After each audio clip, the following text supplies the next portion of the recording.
Hello, everybody. I hope that you're feeling better after a later lunch. Apologize for that. There's just so many great conversations.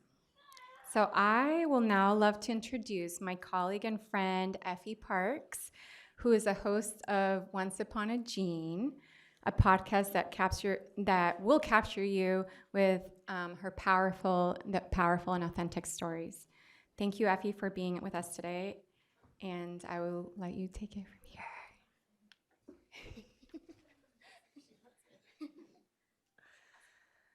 Hi, everybody.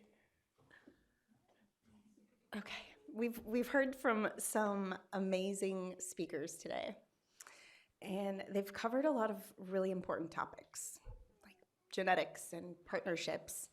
We heard from Rami, who's been working on the gene CTNNB1 that my son suffers from, who we're desperately seeking more funds for to continue his work. We've heard from the women in industry, Emily and Wendy and Holly, about how important those partnerships are and representing companies who are walking their talk. We've heard from Sabrina, who can also share the joy in her family, but can also convey the enormous financial burden that rare disease can cause a family, on top of everything else that they have to do in a life. But we're not going to hear from some of the most important voices in this community today or tomorrow, because the basic ability, the superpower of speech, is something that many of our loved ones simply can't and won't do. So today, I speak to you not just as a mom or an advocate or as a podcaster, but as the voice of Ford and of voices of other kids like him who are unable to share their journeys and their experiences with you. The ability, that privilege of speaking, isn't something that I take for granted anymore. I grew up with many siblings, nieces and nephews, so I knew how to care for children when the time came around. I knew their general needs and their wants, and I felt super prepared to tackle parenting. But then, of course, that was BF, life before Ford. When we had him, our life changed forever. We had to learn driving, and not just as a 14-year-old getting a permit, but we were competing at the NASCAR race.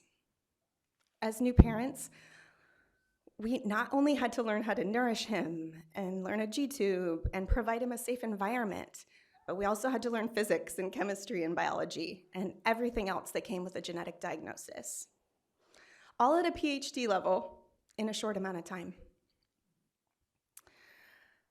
Ford's diagnosis in the beginning was pretty rough start, much shorter than most families. We got a diagnosis at 16 months old for CTNNB1, and it affects all aspects of his development and growth. He currently uses a G-tube. He suffers from things like sleep disorder, behavioral disorder. He has seizures. He has a movement disorder. He's not sitting, crawling, or walking, or talking. So it's easy to think about all those things really quickly when you have, I don't even know where my slides are. Do I have them right here? Oh, I forgot about slides, you guys. Do I just press enter? I also sent them the wrong slide deck because I turned in my homework late, so we're gonna make it work. Is it that? Yeah, we can put that one up. Yeah. Oh yeah, I was gonna talk about the daily things that you don't necessarily think about, that families are dealing with. This is my new dream car. That would have never been my dream car. And man, do I chase that wheelchair van now. Our times are spent with kids in therapy on our free time, instead of play dates and whatever else parents are doing these days. The type of house that we live in is dictated by our child's rare disease, that one-level house dream now with a ramp to get inside. Those are not, unfortunately, boxes from Amazon.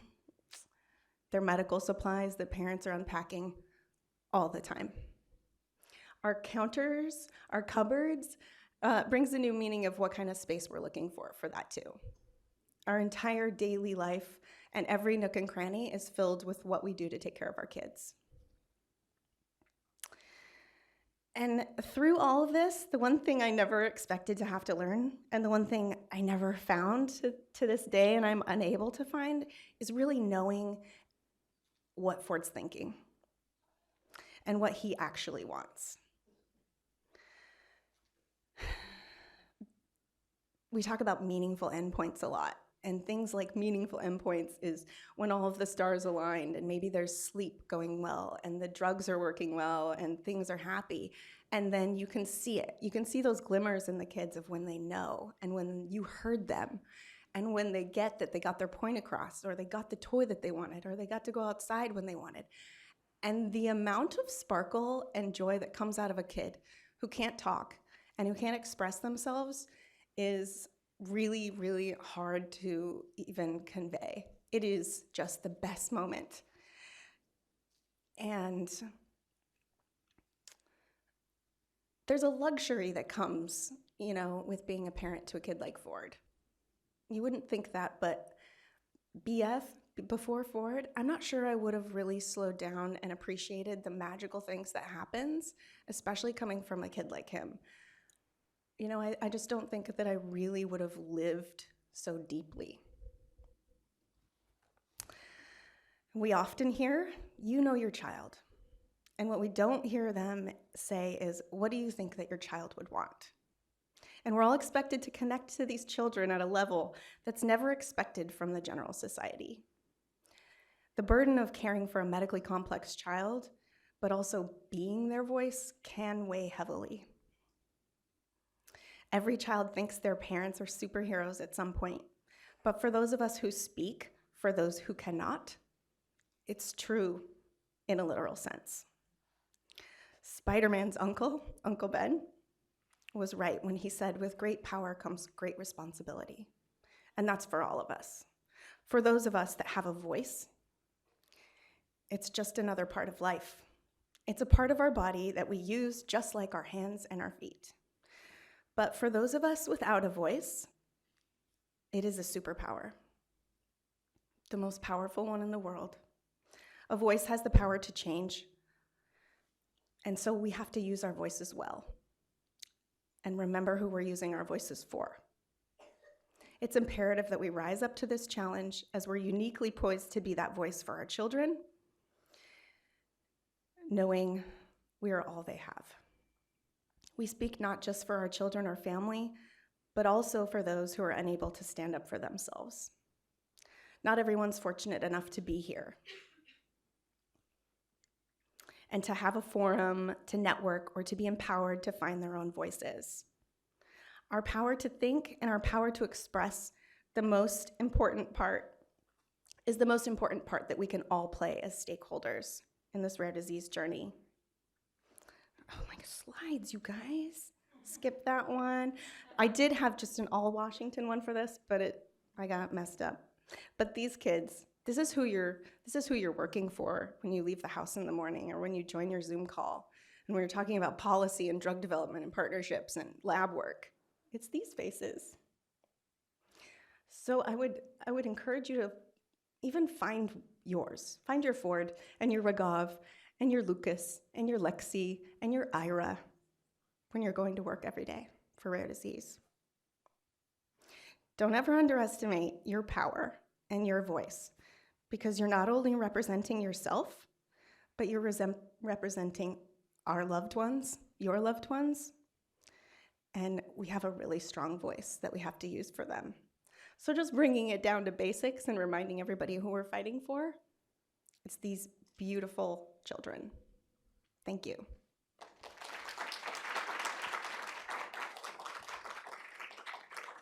And I'm super happy to introduce you to the next guest. This is amazing Esme Parks. She's Ford's little sister, and she's gonna sing a little song.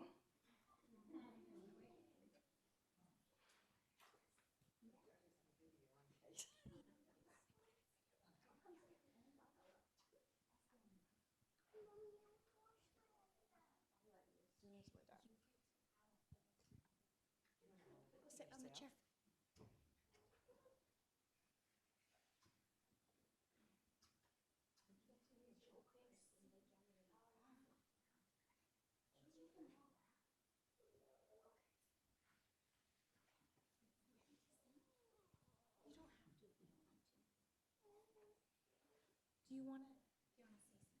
Do you want to tell me what you love so much about your brother Ford?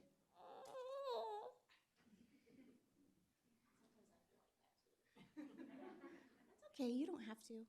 You could just say hello, everybody, and thank you. Or we could just eat treats. Okay, that's okay. There's Sarah and Jill and Kim. A little late in the day. Should have started. Okay, that's all right. We'll just get going. Thank you for trying. Oh, here, we can go sit down. So we have a plan B. Is it, oh, do I just have to wait for that on that slide? Because it's,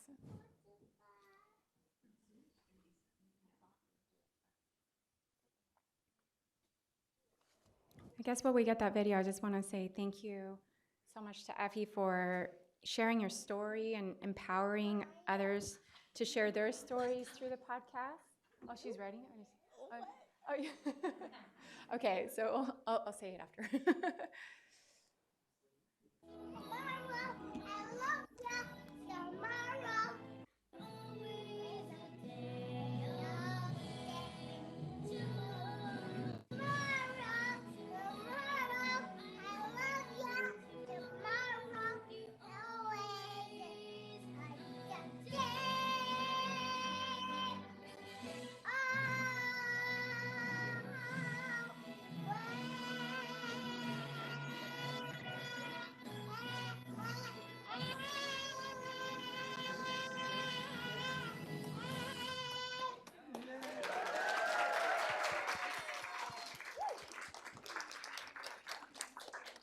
Wow, Esme, Ezzy, you have a beautiful voice. Thank you for sharing that with us. And thank you for sharing your mom, too. So yeah, just thank you again, Effie, just for sharing your stories through your podcast. And stories can be so powerful. And oftentimes I realize that people don't know all that these families are going through on a daily basis. Stories make it real for people and speak volumes at so many levels for legislators, for payers, for researchers, and to empower our community. Our voices matter. Thank you, guys. And I will have to say, Ezzy was the first speaker I seeked out for the fair.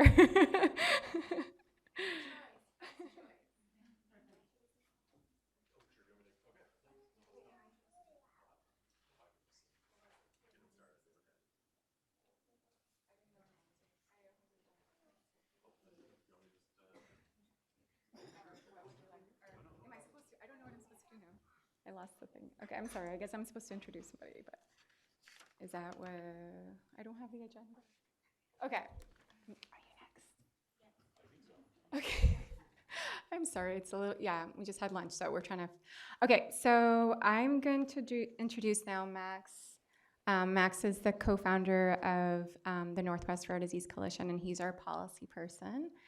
And he has been such an amazing person. Oh, he's had such an amazing person to work with, and he has really listened to our patients, and really just taught us the whole legislative dance. And we're just so excited to have him here today. Thank you, Max, for all your hard work and for bringing this community together to change policy in Washington. Thank you.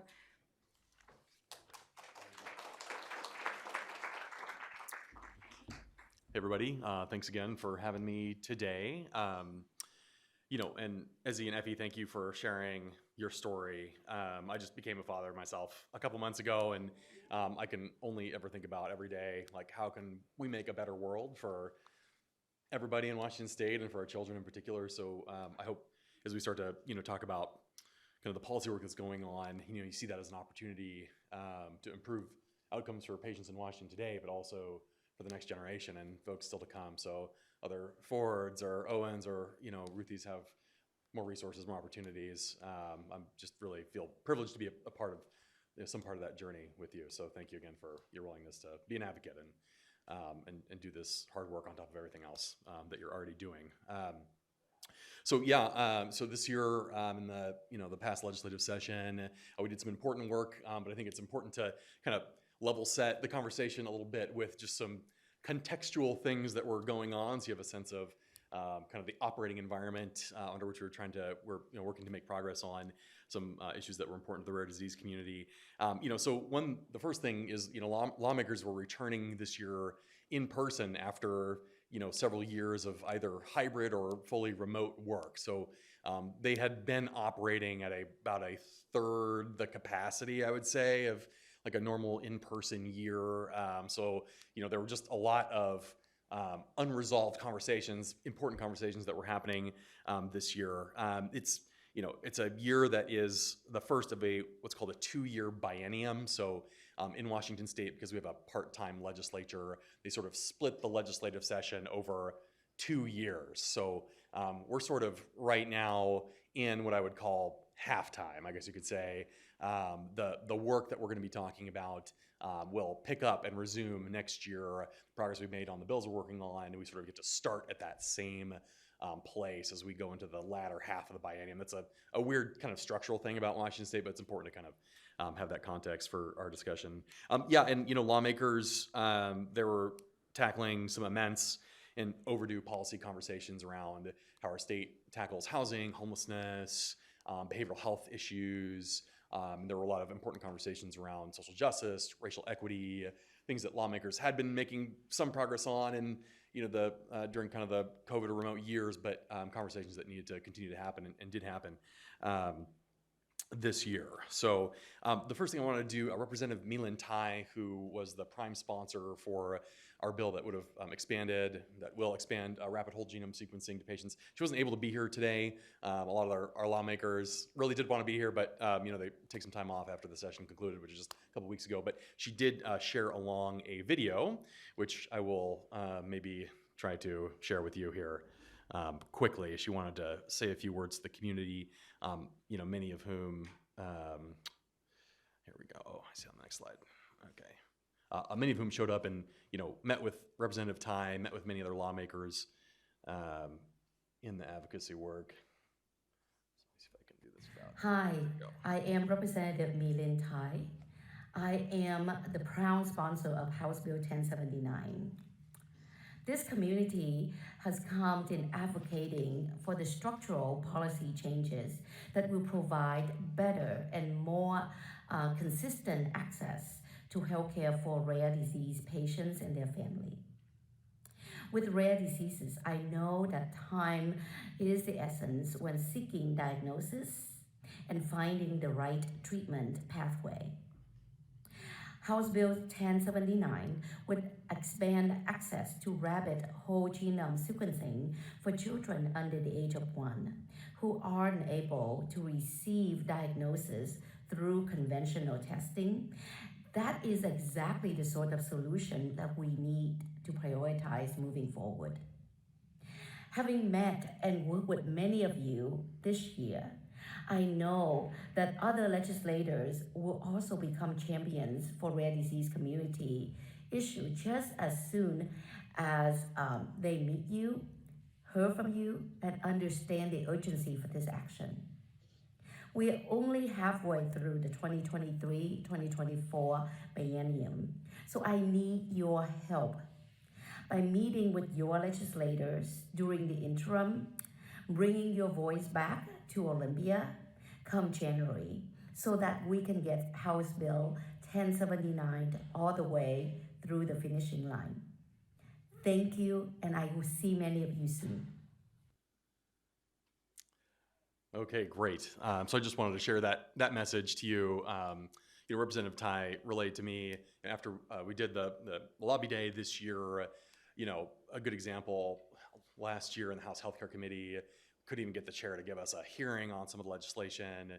This year, after talking with rare disease advocates and patients and hearing from parents, our new House Healthcare Committee chair was like one of our biggest champions and figuring out, what the right kind of bill language was, vehicle to get move through not just the House but also the Senate. So I just want to reiterate the importance of that and share Representative Ty's thanks to you all on that too. We're going to switch gears a little bit here, and we're going to actually start the discussion around what's called a Rare Disease Advisory Council, something we're working on establishing in Washington State.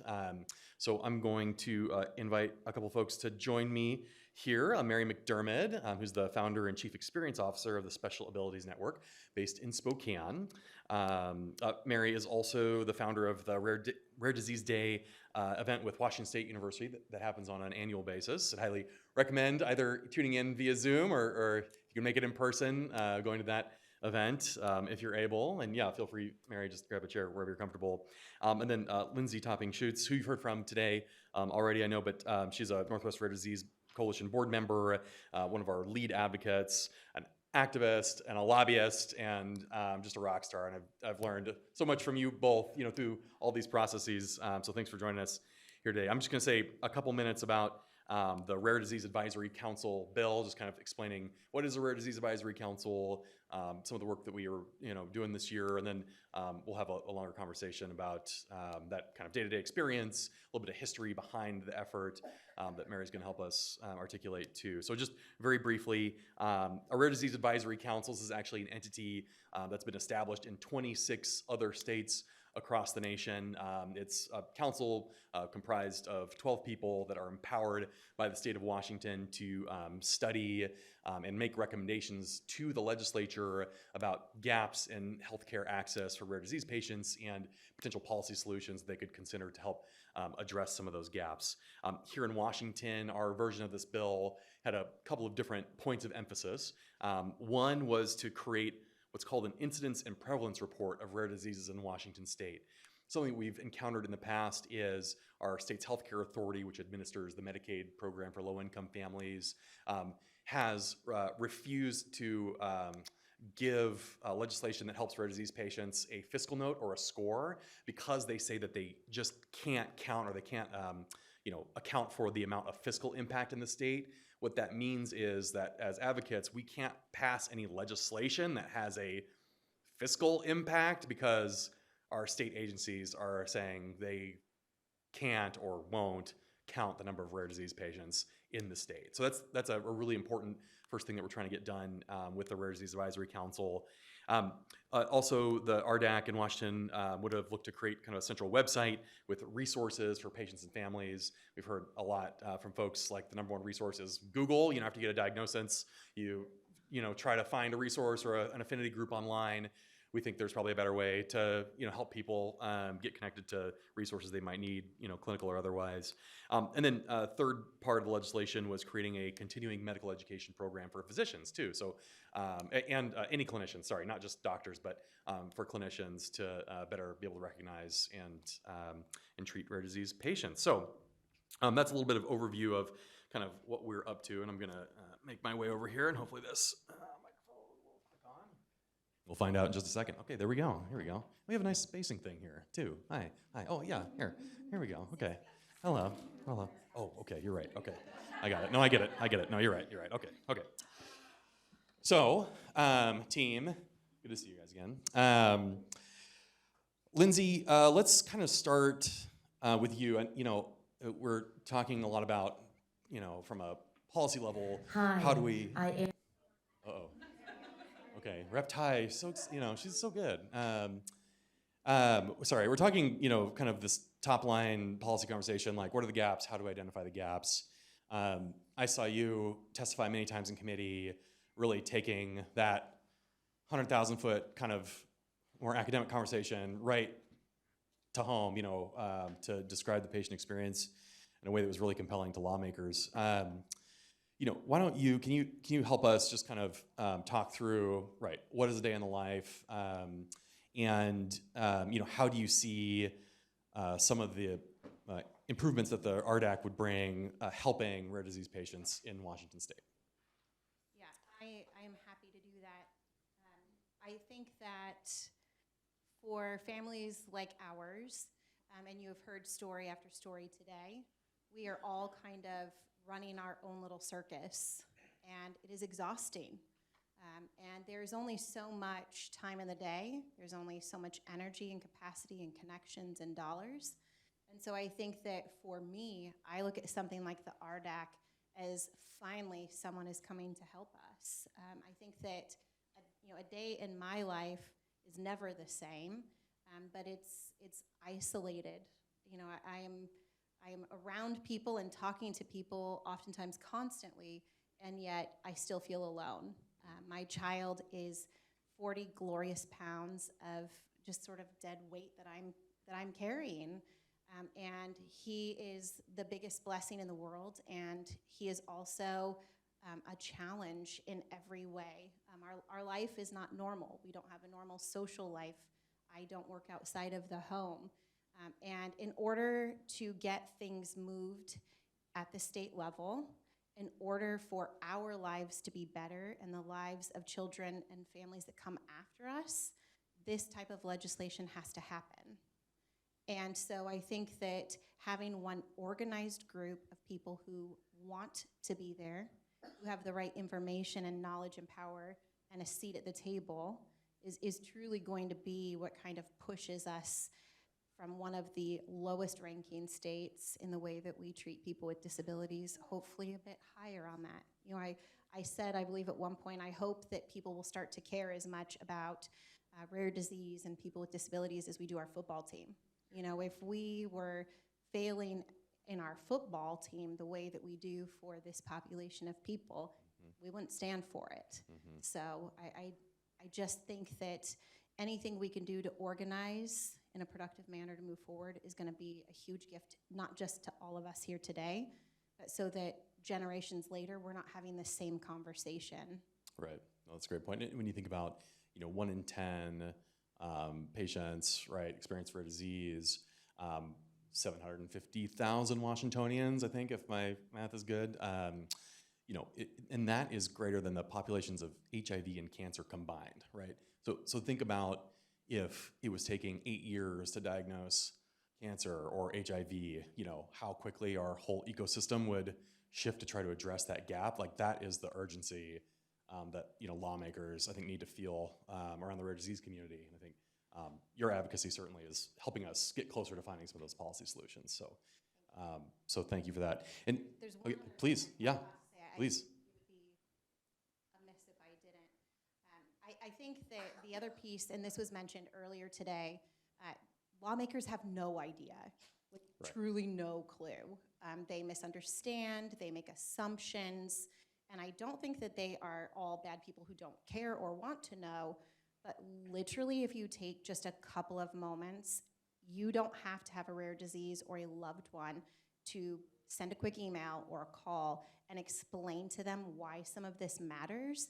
You can quickly turn a person's mind just with that one little call. But assume they know nothing and are getting it wrong. That sounds really harsh as I say it out loud.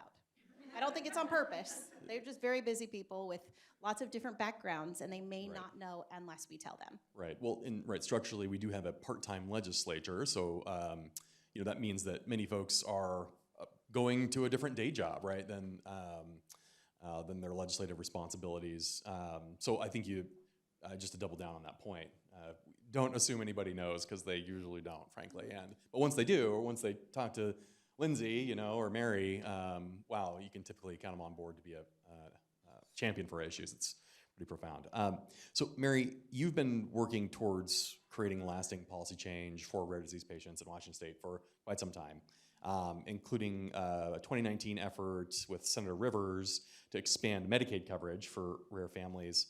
Can you just kind of give us, and I would add, a lot of our thinking around how we approached the Rare Disease Council was based on conversations we had with you and some of the gaps that you helped us understand. Can you just give us a little bit of that kind of history and longitude, kind of where we began with your work and kind of where we are today and what your hope is for the future? Yeah, absolutely, Max. Thanks. I feel like I might actually be a unicorn in this room, because I knew when I was pregnant with Ruth, that we were going to have a rare disease.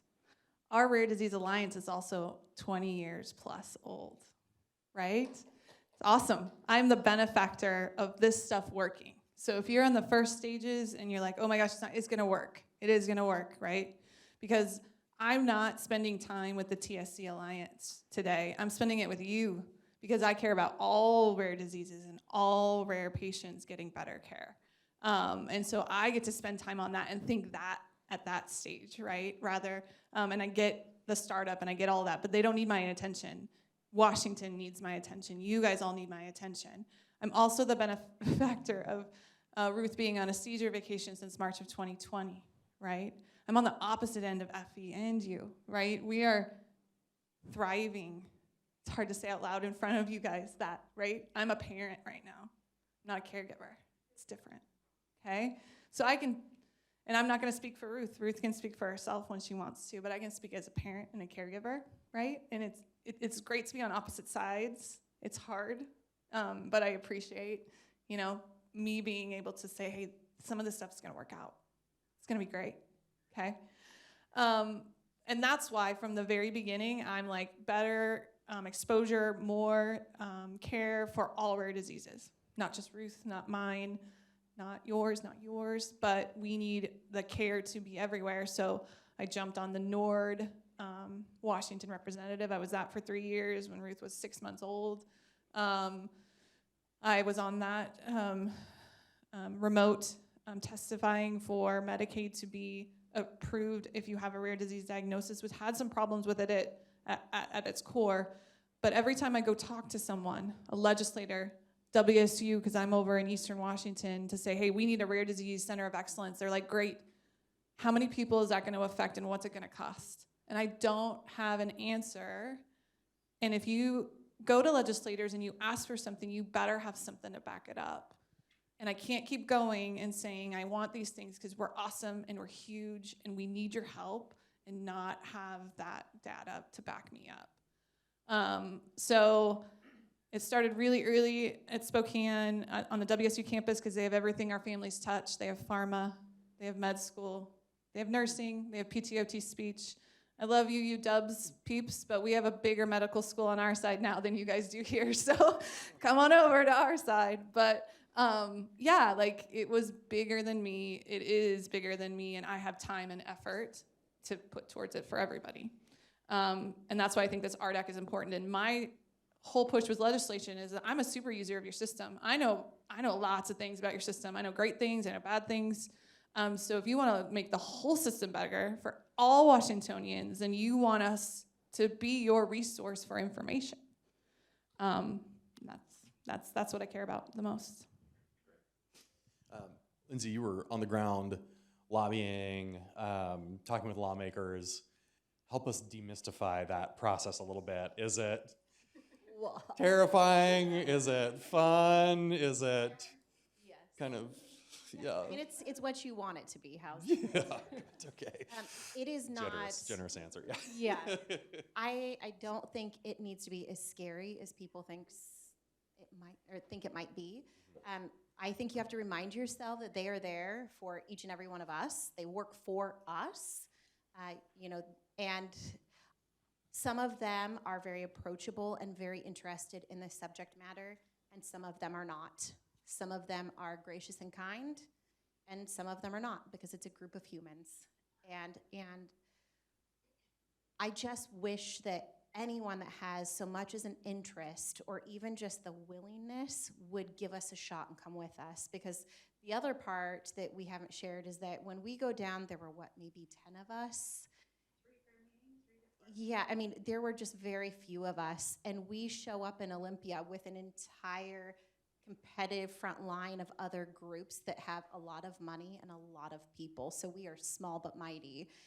But you get to do it once or twice, and then it kind of, you just are used to it. It's not hard.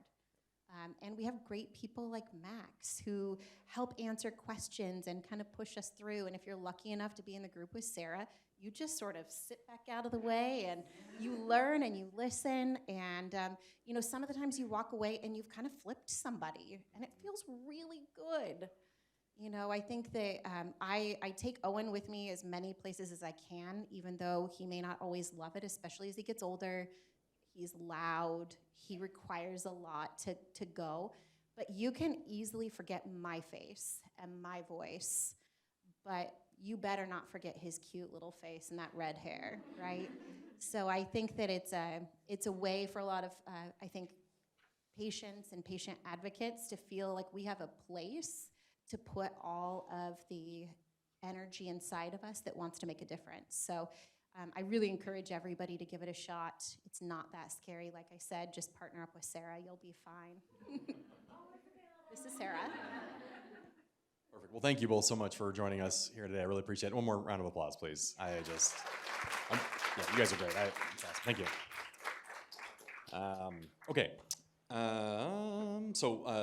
other sort of legislative priority that we're working on this year was an effort under House Bill 1079. You heard Representative Elin Tai reference the legislation, her video comments, that will expand access to rapid whole genome sequencing for low-income families in Washington State who have children under the age of 1 who are not able to be diagnosed by other conventional testing means. So our next panel is going to help us just kind of talk through, what is whole genome sequencing, what does this movement look like across the U.S., and what can we look forward to here upcoming. So I'd like to welcome a couple folks here, Sarah Tompkins, who's a Northwest Rare Disease Coalition board member and rock star patient advocate. When she's not educating Washington legislators about the needs of the rare disease community, she's busy winning other national recognition.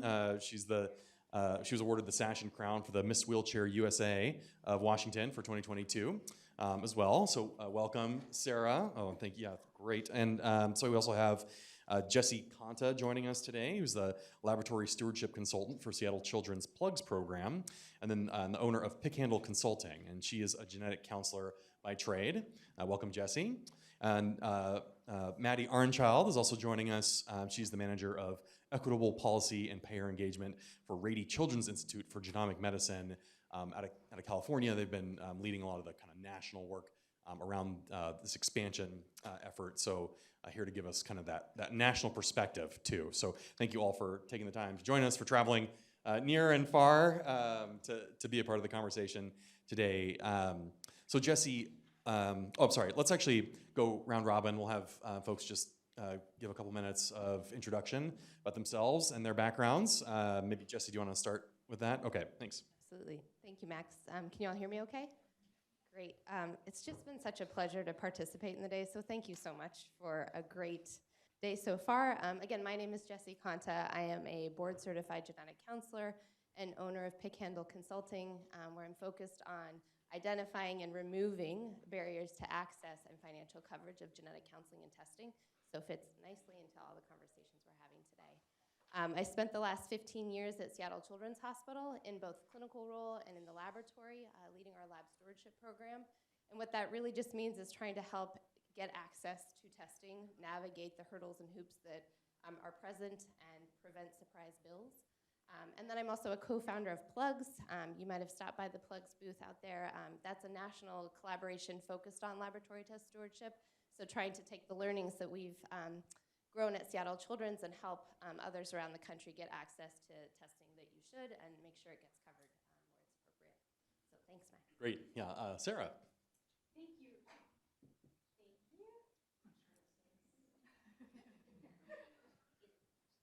Thank you already for that fantastic intro. I really appreciated it. Hi, for those that don't know me, I'm Sarah Tompkins. I was Miss Wheelchair Washington USA 2022 and Miss Wheelchair USA 2022 first runner-up, just 2 points shy. But doesn't mean I can't compete again. There's always next time. But I'm so excited to be here today to discuss with you all a little bit more about whole genome sequencing. I myself began symptom onset in high school at just 14, 15. It would take 9 years before I was able to get a genetic diagnosis.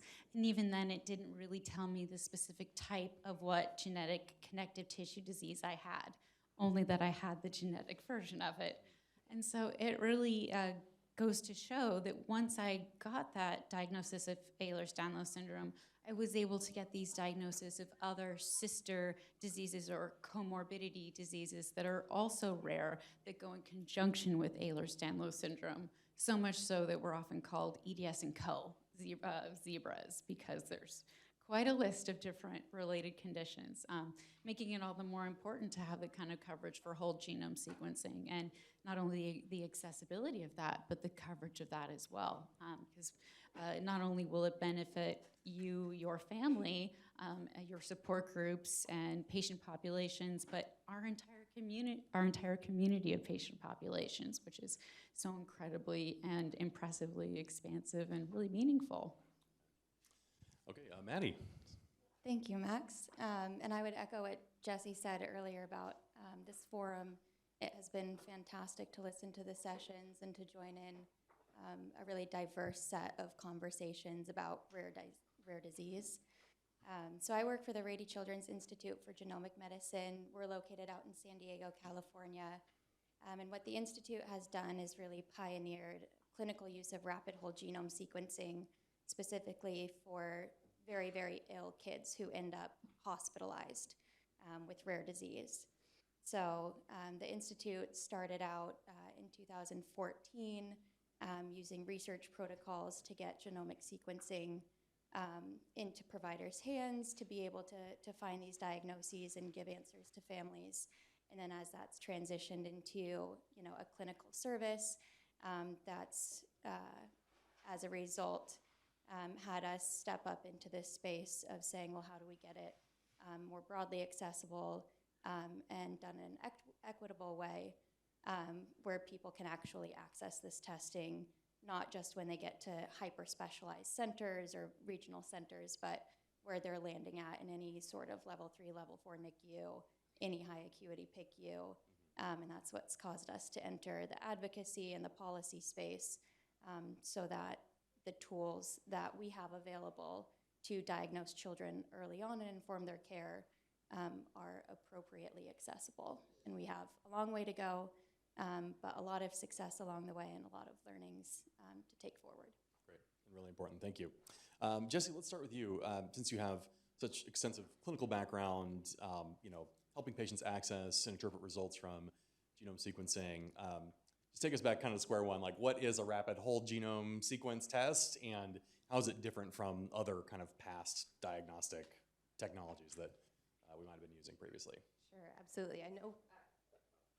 Is this working? There we go. All right.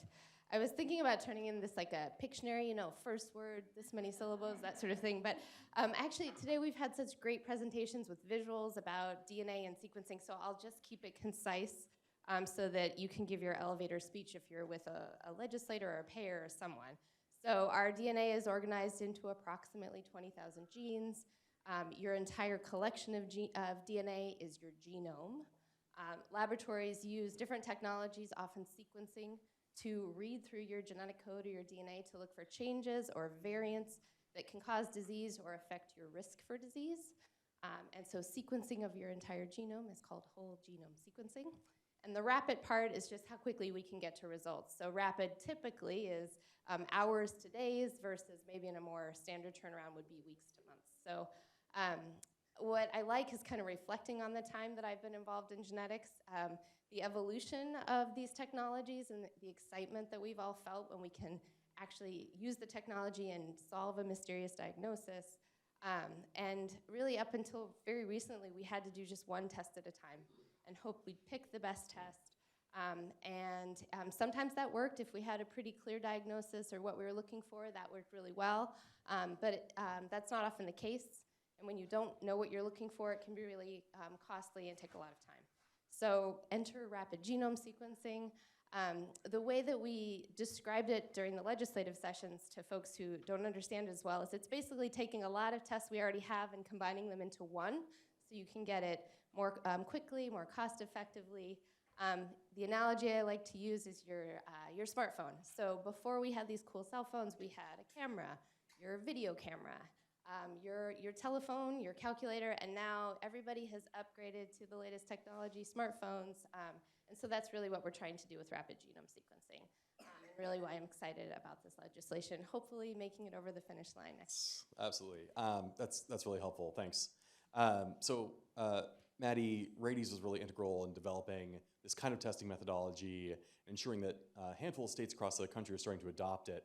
Can you just kind of help us zoom out, give us a snapshot of what does the national picture kind of look like in adoption for these diagnostics, and how does Washington State fit in? And then, what are some lessons learned, right, from other states that we should keep in mind as we continue to work here in Washington? Yeah, absolutely.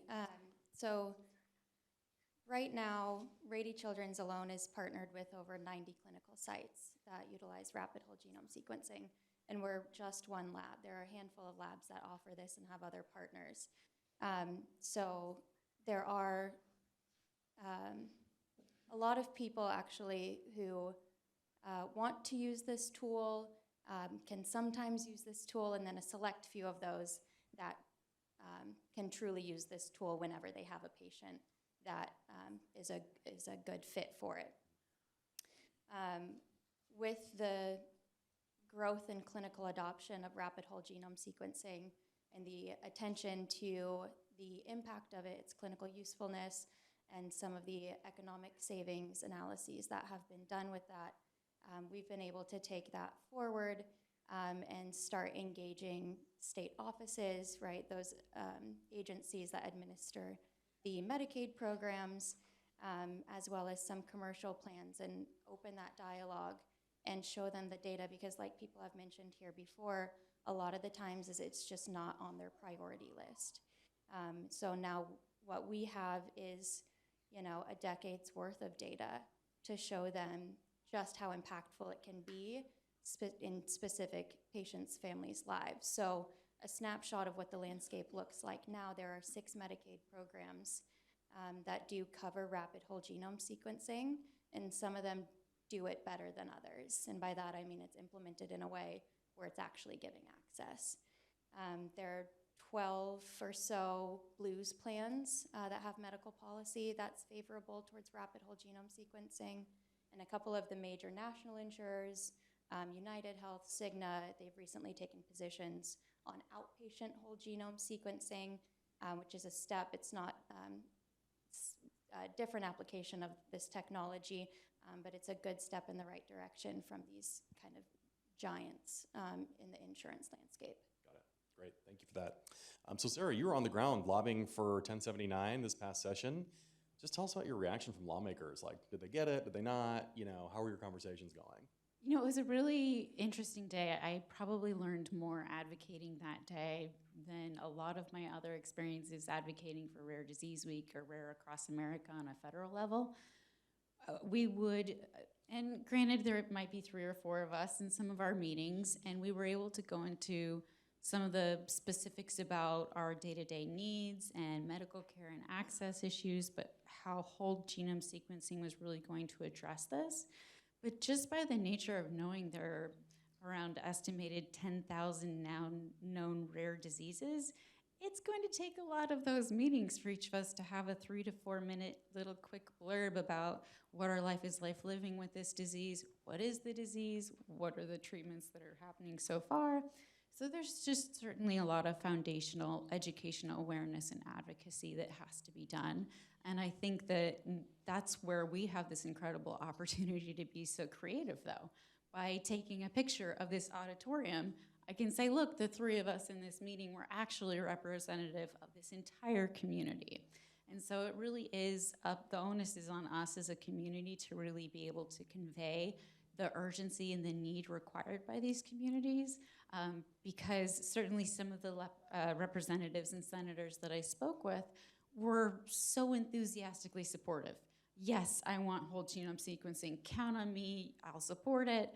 And we were shocked when it just didn't come down to the wire in terms of timing, because that was not what we had heard from them, was you have our full support, and we were sort of just flabbergasted that what they had said was maybe not what we had heard. Yep. And so there's certainly a lot to be learned from that, though, and going into next year and how we can better tell that story. If I know that I'm representing my entire patient population, maybe it's doing a video with my support group. Maybe it's bringing in pictures. Maybe it's being able to share some of their stories along with mine and in a way that's paraphrasing what we're going through, but is still conveying that urgency needs with access and payers and all sorts of different, and really ending that diagnostic journey, which is still just a difficult issue, and whole genome sequence would really completely address. That's great. I appreciate that. Yeah, and we're, to your point, right at the finish line. So the last step in getting this legislation passed is to get it a full vote on the Senate floor. The good news is that means that every single one, if you're in Washington State, every single one of your senators is a good target for a meeting during the interim to do some of this advocacy work. So just want to re-emphasize that opportunity. We can open the floor up for questions or other discussion with the group if audience has anything they'd like to add? Oh, yeah, here. Hey, Max. Yeah, sorry about that. A couple of questions. One, they have an interim session coming up. Any way to get anything else on the floor? Yeah, certainly. I think because we made so much progress with both of our legislative priorities this year, we want to make sure that those are kind of en route to get their full votes before the end of the next biennium. And it is a short session upcoming, so we'll have about a third less of the time or so that we did for the start of the session. Oh, the May 15th? Yeah, so, right. So the legislature is convening a special session to handle some unresolved issues around the Blake decision. We certainly will see what opportunities might exist there. I would say it would behoove us not to obstruct an important legislative conversation around really key equity issue in any way. So we have to be really mindful about how we might step into a special session space that might just be, one day, right? So, oh yeah. Sorry. You mentioned the fiscal note. Yeah. So is that done by an administrative agency? And if so, are we able to talk to the governor? And if not this year, what's the likelihood, since he's not going to run again next year, that anything would happen? Right, yeah, so the Office of Fiscal Management or Financial Management handles fiscal notes and the creation of those things.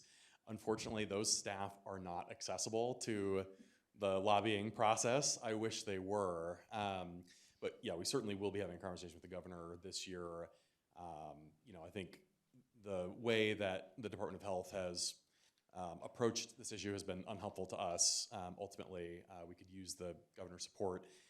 I know that their office was much more involved on a micromanagement perspective this year than in past years on healthcare policy. So we also, the line to walk is you don't want to sort of bring, unhelpful attention onto your effort when there might not be that attention otherwise. So, but we will be meeting with their staff to kind of talk through a path of support for the RDAC specifically. Yeah, for sure. Yeah. The Maddie, this is for you. So I know Rades is giving the whole genome sequencing to the kids who are in the NICU and the PICU. But I wonder about like long-term plans maybe that you perhaps have. Like what about those kids that get sick 3 months later? Because that's I think a majority of a lot of our kids who get sick when they come home, and then they have to wait for years to get that kind of test. I know obviously we need more genetic counselors to help you do what you do and get these tests taken anyways. But I wonder too, like, are you engaging with the bureaucracy or shaking things up too with newborn screening to help this expand beyond NICU, PICU kids? Yes, so to speak to 2 points there. So the rapid application of whole genome sequencing, the clinical utility of that quickness is for those cases where patients are deteriorating very quickly during their hospital stay, and hopefully you can provide them with diagnosis then, stabilize, and then they're on a path that has the most information possible. Those kiddos that are stable and go home, might be a better fit for either whole genome sequencing that is done in the outpatient setting, which has a lot of work to do as well on coverage, but maybe not so much a fit for rapid. And Jesse can speak to that, right? We have to be very smart about resource utilization and what is the most appropriate thing for a patient. So each of them has their different place, each of these genetic tests. And then the second part of your question about newborn screening, it is a big topic of conversation. There are pockets of programs across the US, but not just in the US, internationally, working on using whole genome sequencing in tandem to the biochemical assays that are used for current newborn screening, so that you can really amplify what you do in the newborn period and identify patients, healthy newborns, who have one of, so I can only speak to rabies. We're working on whole genome sequencing, but looking specifically at 400 genetic conditions that healthy newborns would be screened for that meet all those criteria. You know, they're actionable, they're early onset, et cetera. So I think that's a ways off, but clinical trials in the States have started for that. Other countries have started, and I think it's a matter of how we do that as a country in a fragmented state-by-state thing. Not to get too off topic here with 1079, but I think you're right to ask the question of newborn screening, so that, because the point is early diagnosis gives us the best chance. If we can do that before disease presentation, we're going to be much better off. And how we do that is going to really impact rare disease patients, and they should be fully at the center of informing what that looks like.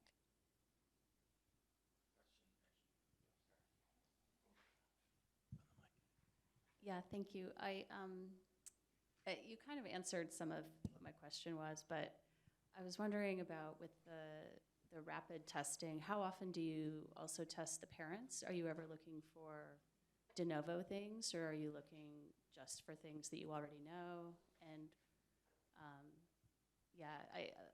I'm particularly interested in diseases where we don't have the actionable things yet, but the more information we have about which variants are tolerated and which variants aren't will be helpful in making them actionable. So it's kind of the putting, you know, getting, so what are you doing with the data? Is there a database? Is the information available to researchers?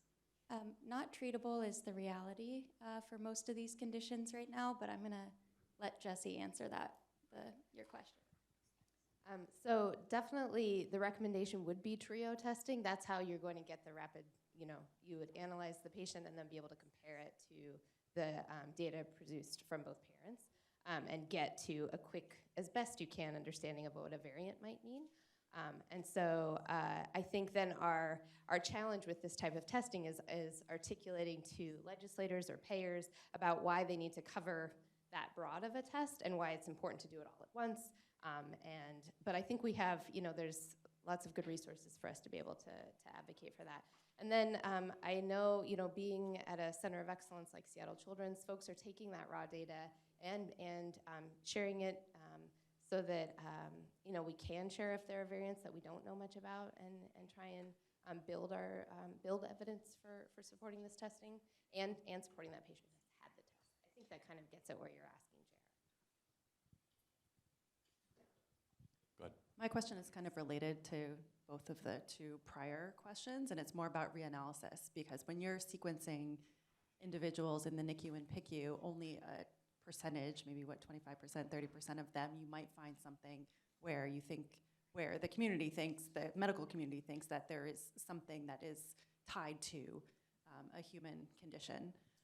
And so right now, reanalysis requires a medical provider to go in and specifically request a reanalysis be performed, and we're just amassing so much data and so many more associations between genes and disorders that we're then, do you envision processes in the future, will there be more automatic as the sort of information accrues, because the test itself doesn't need to change.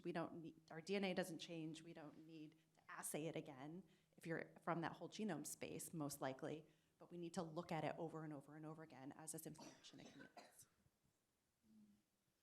I have some thoughts.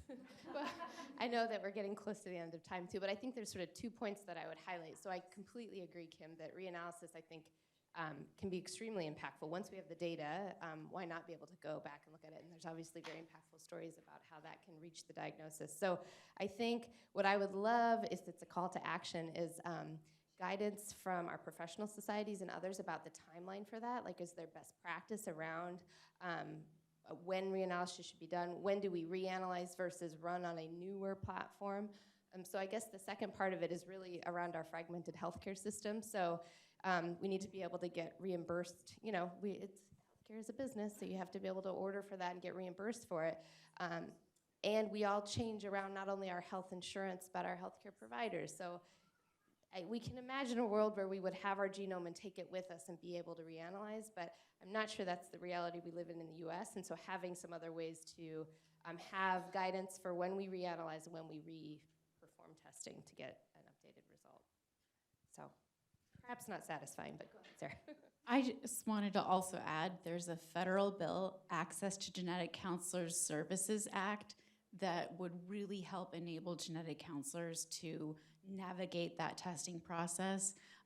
When I mentioned being tested for Ehlers-Danlos earlier, of the 13 types, I tested for one type. I have the most incredibly generous coverage in the land, and yet it was $5,000 out of pocket in 2011. So it goes to show why we need these more comprehensive tests, but we need genetic counselors, and we need people like you to guide us through that, guide us through our family trees of who needs to be tested, what degree of relative needs to be involved for everybody to get the diagnosis, because like biology, genetics is one of those things where families either congeal together, become a team, fight this as a team, or they repel, and it's sort of an individual journey that you're gonna have to go through on your own.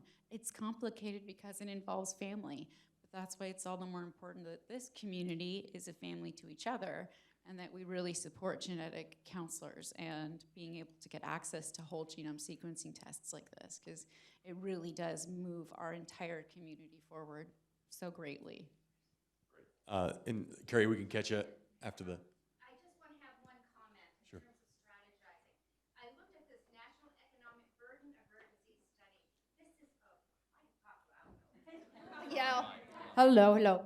Oh, yeah, okay. So the National Economic Burden of Rare Disease study has some incredible data that we can use to talk to legislators about the whole genome sequencing bill, because this is the economics of it. If we intervene at the level of that testing between birth and 1 year old, how much money could we save? How much, we know the agony, we know all of that, but legislators have to listen to dollars and cents. So I am very excited about this and utilizing this at the, and looking at, can we do something like this in Washington State to be able to provide the legislators with this kind of data. And it also allows them then to move forward. I love that you have that exact handout, because we used that paper in every single meeting we went to, because dollars, as you said, it makes the most sense to them. It really is powerful. All right, thanks again to our panelists, distinguished panelists, thank you.